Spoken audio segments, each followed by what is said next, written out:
നമസ്കാരം. Welcome to Geetha's ഭക്തിഗീതം. One day one ശ്ലോകം. Srimad Mahabhagavatam 551st day. Today 22nd sloka of Pradhama Skandam, 2nd chapter. For details please see the description box. Geetha's Bhakthigeetham ഒരു ദിവസം ഒരു ശ്ലോകം. ശ്രീമദ് മഹാഭാഗവതം ഇന്ന് 551 ദിവസം. പ്രഥമസ്കന്ധത്തിലെ 2ാമത്തെ അധ്യായത്തിലെ 22ാമത്തെ ശ്ലോകം. ഓം നമോ ഭഗവതേ വാസുദേവായ. ഓം ശ്രീകൃഷ്ണ പരമാത്മനേ നമഃ. ഹരിശ്രീ ഗണപതയേ നമഃ.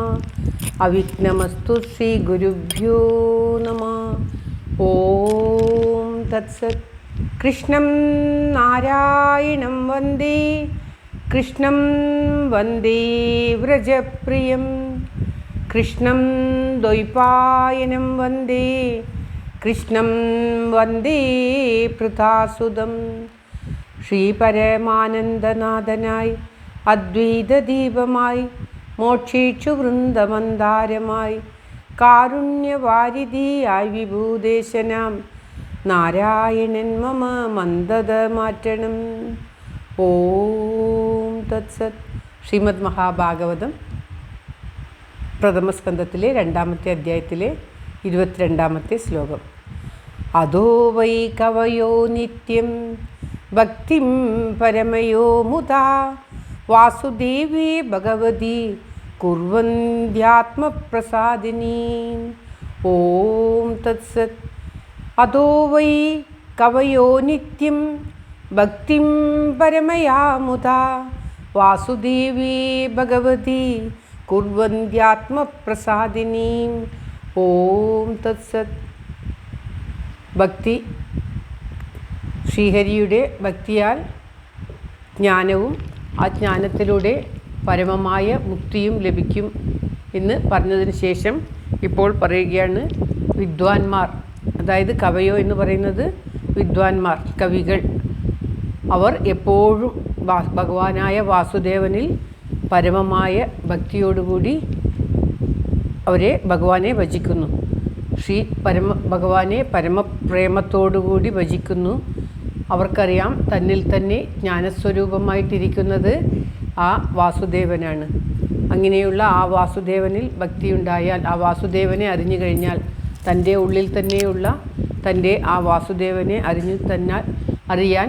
അറിയുന്നത് തന്നെയാണ് ഭക്തി, അതുതന്നെയാണ് മോക്ഷം, അതുതന്നെയാണ് നമ്മുടെ ജീവിതത്തിൻ്റെ പരമലക്ഷ്യം എന്ന് ഈ വിദ്വാൻമാർക്കറിയാം. അതുകൊണ്ട് അവർ എപ്പോഴും തൻ്റെ ഉള്ളിൽ തന്നെയുള്ള ആ പ്രകാശസ്വരൂപമായിരിക്കുന്ന ആ ഭഗവാനെ ഭജിച്ചു കൊണ്ടിരിക്കുന്നു എന്നാണ് പറയുന്നത്. ഭഗവാനെ വേറെ എവിടെയും തിരയേണ്ട ആവശ്യമില്ല. അവനവൻ്റെ ഉള്ളിൽ തന്നെയാണ് ആ പരമ വാസുദേവൻ കുടികൊള്ളുന്നത് എന്ന് മനസ്സിലാക്കി കഴിഞ്ഞാൽ പിന്നെ നമുക്ക് വേറെ ഒന്നും ആവശ്യമായിട്ട് തോന്നുകയില്ല. പുറത്തല്ല ഭഗവാനെ അന്വേഷിക്കേണ്ടത്, അകത്താണ്. നമ്മുടെ അകം പരമശുദ്ധമായി കഴിയുമ്പോൾ അകത്ത് ആ വാസുദേവൻ പ്രകാശിക്കുന്നു. വാസു എന്ന് പറഞ്ഞാൽ വസിക്കുന്നവൻ, ദേവൻ എന്ന് പറഞ്ഞാൽ പ്രകാശിക്കുന്നവൻ. നമ്മുടെ ഉള്ളിൽ തന്നെ വസിക്കുന്ന ആ ഭഗവാൻ വാസു പ്രകാശിക്കുവാൻ തുടങ്ങും. നാം ആ ഉള്ളിലേക്ക് നമ്മുടെ ഉള്ളിൽ തന്നെ ആ ഭഗവാനെ കാണാൻ തുടങ്ങിക്കഴിഞ്ഞാൽ പിന്നെ ആ ഭഗവാൻ നമ്മുടെ ഉള്ളിൽ നിന്നും പ്രകാശിക്കും. ആ പ്രകാശം നമുക്കും നമ്മുടെ ചുറ്റും ഇരിക്കുന്ന എല്ലാവർക്കും പ്രകാശം നൽകും. അതാണ് നാം പോസിറ്റീവ് എനർജി എന്ന് യോഗികളെ കാണുമ്പോൾ നമുക്ക് ഒരു പ്രത്യേക അനുഭവം ഉണ്ടാകുന്നത്. ആ ഭഗവാന്റെ സാന്നിധ്യം അവർ പുറത്തേക്ക് കാണിക്കുന്നത് കൊണ്ടാണ്. അതേ ഭഗവാൻ എല്ലാ മനുഷ്യരിലുമുണ്ട്. ഓരോ മനുഷ്യനും അവനവൻ്റെ ഉള്ളിലേക്ക് തിരിഞ്ഞു കഴിഞ്ഞാൽ ആ വാസുദേവനെ കണ്ട് പരമാനന്ദം അനുഭവിക്കുവാൻ സാധിക്കുന്നതാണ്. വിദ്വാൻമാർ അത് നിത്യവും ചെയ്തുകൊണ്ടിരിക്കുന്നു എന്നാണ് ഈ ശ്ലോകത്തിലൂടെ നമുക്ക് പറഞ്ഞു തരുന്നത്. ശ്ലോകം ഒരിക്കൽ കൂടി. അധോ വൈ കവയോ നിത്യം ഭക്തിം പരമയാ മുദാ വാസുദേവേ ഭഗവതി കുർവന്ത്യാത്മപ്രസാദിനീ. ആത്മാവിനെ, അതായത് മനസ്സിനെ പ്രസാദിക്കുന്നതായ എന്നാണ് ഇവിടെ പറയുന്നത്. ഓം തത്സത്. സർവത്ര ഗോവിന്ദനാമ സങ്കീർത്തനം. ഗോവിന്ദ ഗോവിന്ദ.